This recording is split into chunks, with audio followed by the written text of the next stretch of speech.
अजितदादा पवारांच्या जाण्यामुळे राष्ट्रवादी काँग्रेस पार्टीमध्ये आणि विशेषतः पवार कुटुंबामध्ये मोठी पोकळी निर्माण झाली आहे आणि या पोकळीचा फायदा जे ते लोक स्वतःच्या पद्धतीनं घेत आहेत असं दिसून येत आहे.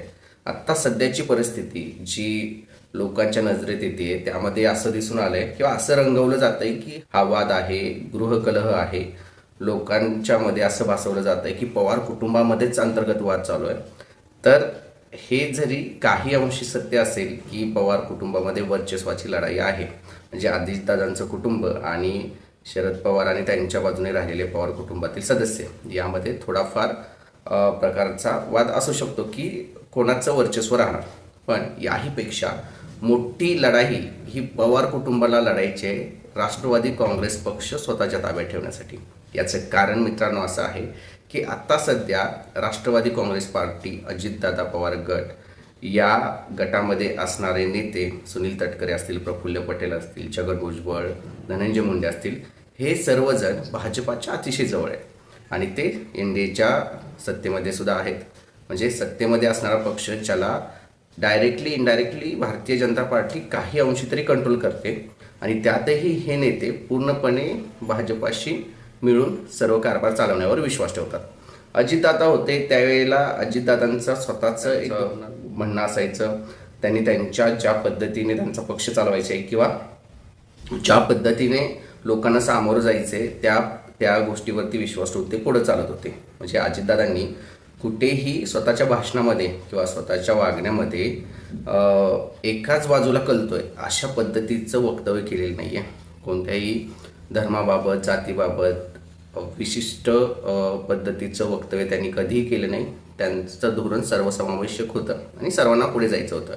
सो या धोरणाला धरून पुढे जाणारी लोक ही वेगळी आणि आपल्यावरती काहीतरी कारवाई होतील म्हणून भाजपबरोबर जाणारी लोक वेगळी. आणि आत्ता राष्ट्रवादी काँग्रेस पार्टी ही त्या लोकांच्या ताब्यात आहे जिकडे घड्याळ चिन्ह अधिकृतरित्या आहे आणि त्यामुळेच हा संघर्ष खरा म्हणजे पवार कुटुंब, ज्यामध्ये पार्थ पवार, अजितदादा पवार यांची फॅमिली म्हणजे सुनित्रा पवार असतील किंवा जय पवार असतील, त्याचबरोबर इकडे रोहित पवार आहेत, सुप्रिया पवार आहेत, शरद पवार साहेब असतील, हे सगळी लोक एका बाजूला आणि राष्ट्रवादी काँग्रेस पार्टीमधली ही 4 ते 5 लोक एका बाजूला, असा संघर्ष आहे. मी एकत्रीकरणाबाबत बोलत असाल तर एकत्रीकरणाचा निर्णय अजितदादांनी घेतलाही असेल किंवा त्यांचं त्या पद्धतीचं वर्तन लोकांना दिसूनही येत असेल.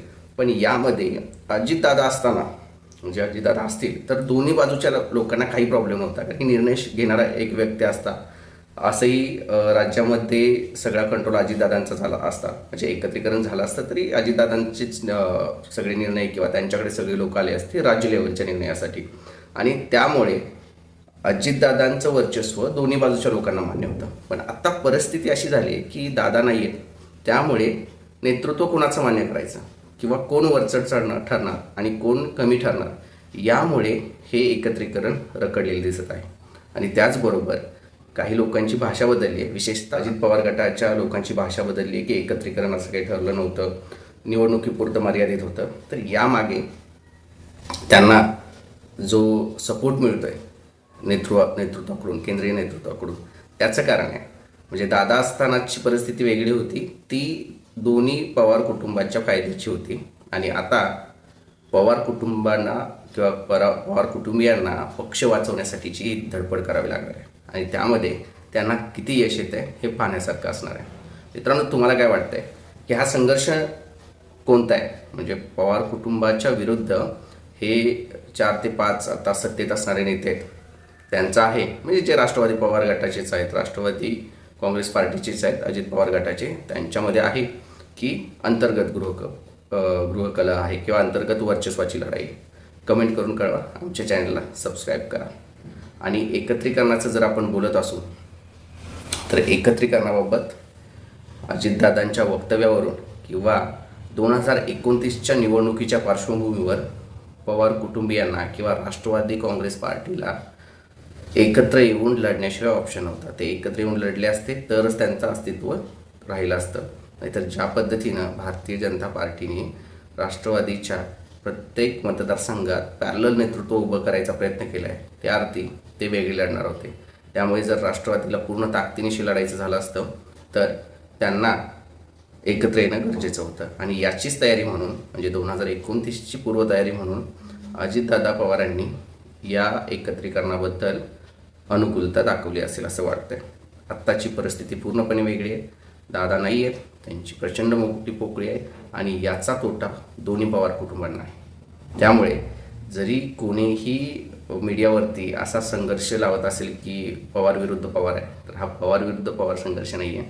हा पवार कुटुंब जे एकत्रित पवार कुटुंब विरुद्ध राष्ट्रवादीवरती वर्चस्व ठेवण्याचा प्रयत्न करणाऱ्या 4 ते 5 नेत्यांचा आणि त्याचबरोबर त्यांना सपोर्ट करणाऱ्या BJP पक्षाचा म्हणजे भारतीय जनता पार्टीचा जो सपोर्ट त्यांना होतो आहे त्या स्ट्रॉंग ताकद सत्ता असणाऱ्या लोकांचा त्यांच्या विरुद्ध पवार कुटुंबाचा असा हा संघर्ष आहे. मित्रांनो, या संघर्षातून पवार कुटुंब मार्ग काढला असं वाटतंय. कारण की आत्ता सध्याची परिस्थिती जी आहे ज्यामध्ये सुनेत्राताई पवार यांना उपमुख्यमंत्रीपद मिळालेलं आहे, त्यांची आमदारकी ही बिनविरोध होण्याचे चान्सेस आहेत, सहानुभूती तेवढी आहे त्या पार्श्वभूमीवर. त्याचबरोबर राज्यसभेमध्ये जी त्यांची रिक्त जागा होणार आहे त्यामध्ये जर पवार कुटुंबातलंच कोणीतरी गेलं आणि राष्ट्रीय अध्यक्ष पवार कुटुंबातलाच झाला तर हे दोन्ही पवार कुटुंबासाठी फायद्याचं समीकरण असणार आहे. आणि जे आत्ता सत्तेशी चिटकून आहेत किंवा सत्तेच्या बरोबर जाण्याच्या प्रयत्नात आहेत आणि बोलत आहेत की एकत्रीकरणाचं असं काही मोठं काही ठरलं नव्हतं, त्यांच्यासाठी पुढचे 3 वर्ष त्यांना आनंद देऊ शकतात. पण 2029च्या इलेक्शनला त्यांना जनतेला आणि जनतेच्या रोषाला मोठ्या प्रमाणावर सामोरं जावं लागू शकतं. मित्रांनो, तुम्हाला काय वाटतं? कमेंट करा, लाईक करा आणि आमच्या चॅनलला सबस्क्राईब करा.